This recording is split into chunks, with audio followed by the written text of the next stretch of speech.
Forget the traditional romantic tales of exploration you learned in grade school. Today, in this explainer, we're going to look at the year 1492 through a completely different lens. We're reframing Christopher Columbus's famous voyage not just as some grand adventure, but as a desperate, high-stakes venture capital gamble by a newly unified Spain. Think of it less as a noble quest and more as a calculated, edge-of-your-seat investment by a literal startup kingdom that was absolutely eager to disrupt the global market.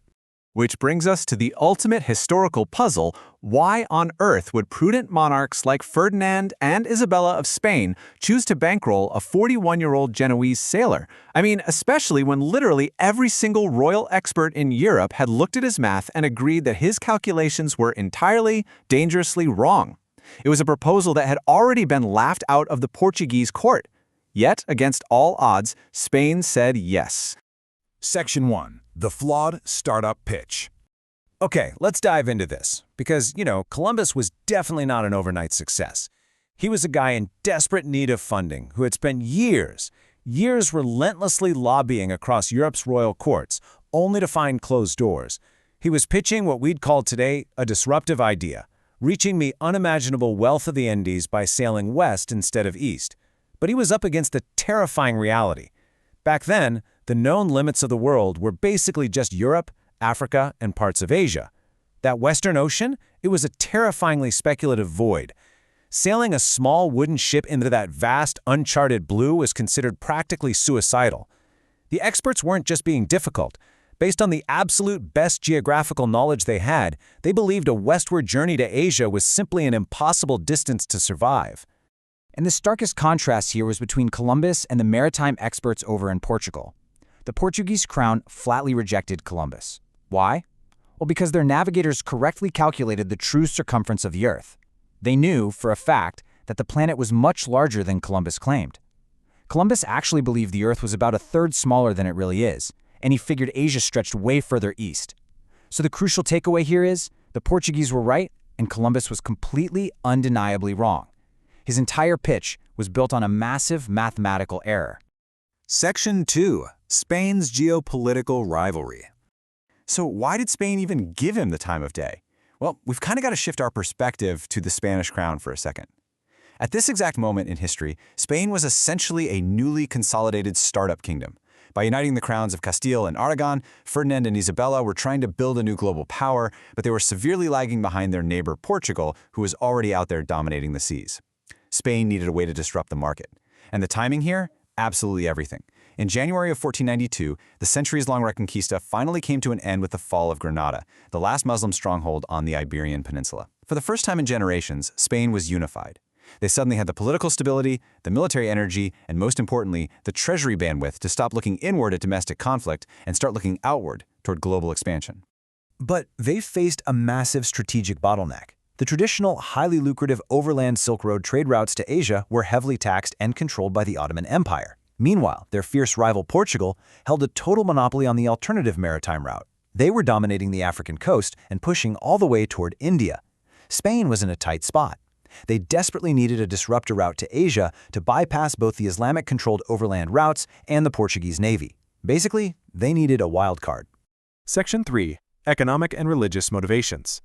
And that wild card turned out to be Columbus. But listen, Ferdinand and Isabella weren't just funding him out of blind faith, they expected very specific returns on this investment. The motivations driving this decision were a really complex blend of earthly wealth and divine mission. You often hear this historical framework summarized as gold, God, and glory. Economically, Europe was super hungry for luxury goods. We're talking spices, silk, and gold. Politically, the newly unified Spain needed the glory to project power and really establish itself globally. But the religious component, God, was equally central here. Isabella in particular was deeply pious, and having just wrapped up a holy war at home, the Spanish crown felt a profound mandate to spread the Catholic faith and find new allies across the globe. Now, what's really interesting here is Columbus's own primary motivation. While we almost always think of him as just seeking wealth for its own sake, his journals and letters reveal a surprisingly different story. As we explicitly wrote in December 1492, his ultimate stated goal was to find enough gold in the Indies to finance a massive religious crusade to retake Jerusalem. Yet you heard that right. He literally viewed himself as a divine instrument, heavily influenced by the millenarian expectations of his time. And honestly, it was a pretty perfect match for the Spanish crown's ideological goals. Section 4. Negotiating the asymmetric bet. So, how do you draft a contract for a voyage into the unknown based on bad math, fueled by religious zeal, and driven by pretty extreme geopolitical desperation? Well, you structure it as a highly calculated, risk-managed wager, what we in the modern investment world call asymmetric risk. Spain's own royal advisors consulted with experts who actually agreed with Portugal. Columbus's math was flawed, and the voyage was most likely doomed. But the Crown realized something crucial. The cost of funding him was practically negligible compared to the massive geopolitical and economic payoff if he somehow actually reached Asia. It was a bet with a strictly limited downside, but an absolutely unlimited upside. And that downside? It was shockingly low. The total cost of the expedition was estimated at roughly 2 million maravedis. To put that into perspective, for a newly unified kingdom, this was basically pocket change. Columbus didn't even ask for a massive armada. He just wanted 3 modest ships, the Nina, the Pinta, and the Santa Maria. And brilliantly, the Crown didn't even foot the whole bill. Much of the funding was actually raised from private Italian investors, and the town of Palos was legally forced to provide 2 of the ships as a penalty for past offenses. Talk about minimizing your upfront capital, right? The actual term sheet for the deal is known as the Capitulations of Santa Fe, and the disparity is just immense. The Crown risked 3 small ships, a modest crew of 90, and barely any state funds. In exchange, Columbus came to the table with some pretty audacious demands. He wanted the title of Admiral of the Ocean Sea, 10% of all the wealth discovered, and the hereditary governorship of any new lands. The Crown agreed to these staggering demands for one very simple reason. They only had to pay out if he miraculously succeeded. If he vanished into the ocean, the Crown lost almost nothing. It was the ultimate hedge. Section 5. The historical outcome.